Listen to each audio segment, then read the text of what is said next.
जो हिंसा पर्याय है बंगाल चुनाव का, लेकिन इस बार अगर देखा जाए तो काफी घटनाओं में कमी आई। हालांकि बम वम सब बरामद हुए हैं, लेकिन हिंसा की घटनाएं नहीं हुई है। दोनों चरण का मतदान खत्म हो गया। SIR का मुद्दा कह रहे हैं कि साहब TMC को फेवर कर रहा है। लंबी लंबी कतारें, रिकॉर्ड मतदान। हिंसा जो नहीं हुई है, क्या सुरक्षा बलों को इसका क्रेडिट आप देंगे?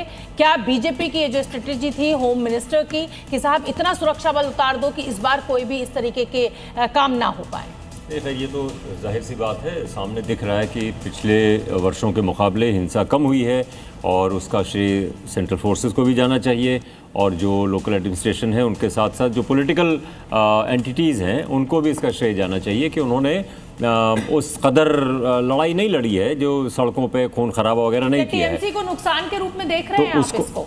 नहीं, उसको नुकसान फायदे के इस तरह से नहीं देखा जाना चाहिए। मुझे लगता है कि ममता बनर्जी को कुछ चीज़ों का फ़ायदा होगा। एक तो SIR जो है, भी आपका एग्जिट पोल में बता रही थी, ये अपने आर्टिफिशियल इंटेलिजेंस, SIR के साथ साथ उनको जो फ़ायदा होगा, एक वो चेहरा है मुख्यमंत्री का, उनकी क्रेडिबिलिटी है, उनकी फ़ैन फॉलोइंग है, जो उसके बरक्स भारतीय जनता पार्टी है, उनके पास कोई भी ऐसा नेता नहीं है जो उनकी जगह उनको रिप्लेस कर सके। दूसरी बात मैं ये कहना चाहता हूँ कि ममता बनर्जी के खिलाफ या तृणमूल कांग्रेस के खिलाफ कोई राज्य में बहुत बड़ा जन आंदोलन नहीं था जो उनको रिप्लेस कर सके।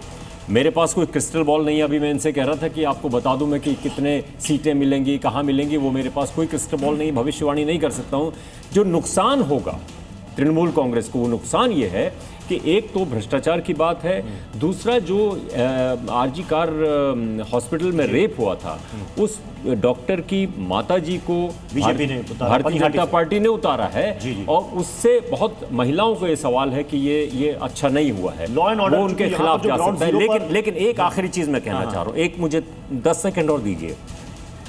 लेकिन बंगाली जो अस्मिता है उसके बारे में अमित शाह गृह मंत्री ने जो कहा, ममता दीदी कान खोल के सुन लो, इनको बंगाली लोगों ने बहुत पसंद नहीं किया है। दूसरी बात ये भी आया है कि योगी आदित्यनाथ ने रॉन्गली एट्रीब्यूट कर दिया। ये तो पिछले चुनाव में भी हुआ था। विज्ञान आपको याद होगा जब प्रधानमंत्री मोदी ने ममता दीदी जो टोन था उसके बारे में ये कहा गया था कि साहब जो आम बंगाली है उसको ये दीदी इस तरीके से कहना पसंद नहीं आया। लेकिन इसमें एक बात और है कि TMC के नेताओं की तरफ से भी धमकी दी गई है। मैं जहांगीर खान की बात कर लूं, जहांगीर खान के बाद मैं अभिषेक बनर्जी की बात कर लूं, 2-3 ऐसे बयान हैं।